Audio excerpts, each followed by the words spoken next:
இன்றைக்கி எங்கள் வீட்டில் கதம்ப சாதம் எப்படி தயாரிக்கிறோம் அப்படிங்கிற முறையை நாங்கள் வீடியோவாக உங்களுக்கு ஷேர் பண்ணுறோம். முதல்ல ஒரு அரை கப் அளவு துவரம்பருப்பு எடுத்து அதை நல்லா கழுவிட்டு அதை ஒரு டம்ளர் தண்ணியில் ஒரு 2 மணி நேரம் முன்னாடியே ஊற போட்டிருக்கேன்.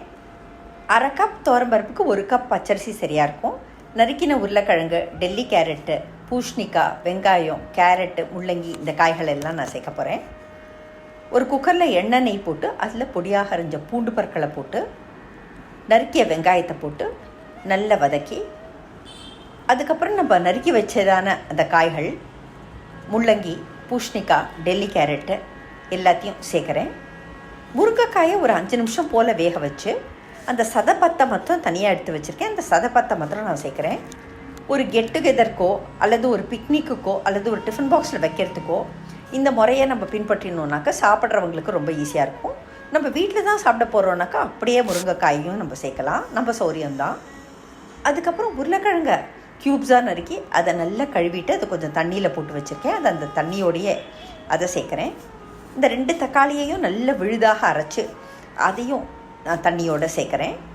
மஞ்சத்தூள், சாம்பார் தூள், சீரகம், தனியாத்தூள், சீரகத்தூள், இன்றைக்கி நியூட்ரிஷனுக்காக நான் ஃப்ளாக்ஸ் சீட்ஸும் சேர்க்குறேன்.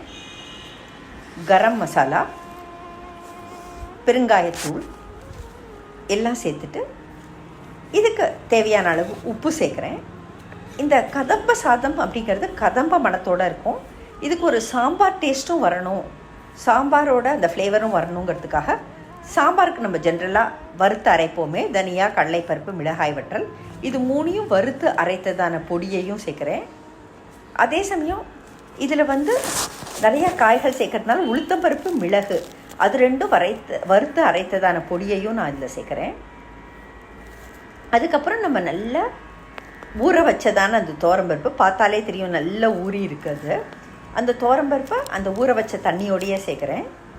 சீரக சம்பா அரிசி நான் இன்றைக்கி 1 கப் யூஸ் பண்ணுறேன். அதையும் நல்லா களைஞ்சி வச்சுருக்கேன், அதையும் சேர்க்குறேன். இதுக்கு மேலே நறுக்கின பச்சை மிளகா காரத்துக்கு தகுந்த அளவு நம்ம சேர்த்துக்கலாம். பொடியாக அரிஞ்ச கொத்தமல்லி தழைகளை இது மேலே தூவிட்டு மொத்தமாக 1.5 கப்பு, அதாவது 1 கப் அரிசி, அரை கப் பாசிப்பருப்புக்கு 5 டம்ளர் தண்ணி சரியாக இருக்கும். ஸோ நம்ம பருப்பு ஊற வச்சதான தண்ணி, நம்ம தக்காளி விழுத்து அரைச்சதான தண்ணி எல்லாத்தையும் கணக்கில் எடுத்துகிட்டு டோட்டலாக 5 டம்ளர் தண்ணி சேர்த்தோன்னாக்கா கரெக்டாக இருக்கும். இப்போ ப்ரெஷர் குக்கரை மூடிட்டு ஒரு 3 விசில் நம்ம விடலாம். 3 விசில் ஆகிட்டு ப்ரெஷர் நல்லா சப்சைட் பண்ண உடனே நம்ம திறந்து பார்த்தோன்னாக்கா நல்ல குழைவாக நம்மளோட கதம்ப சாதம் கதம்ப மணத்தோட, கதம்ப டேஸ்ட்டோட, கதம்ப வாசனையோட ரெடியாக இருக்கும்.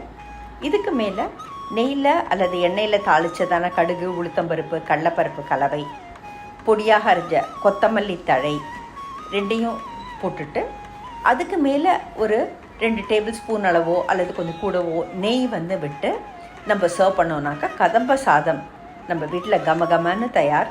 உங்களுக்கு இந்த ரெசிபி பிடிச்சிருந்தாக்கா நீங்களும் ட்ரை பண்ணி பாருங்களேன். தேங்க்யூ.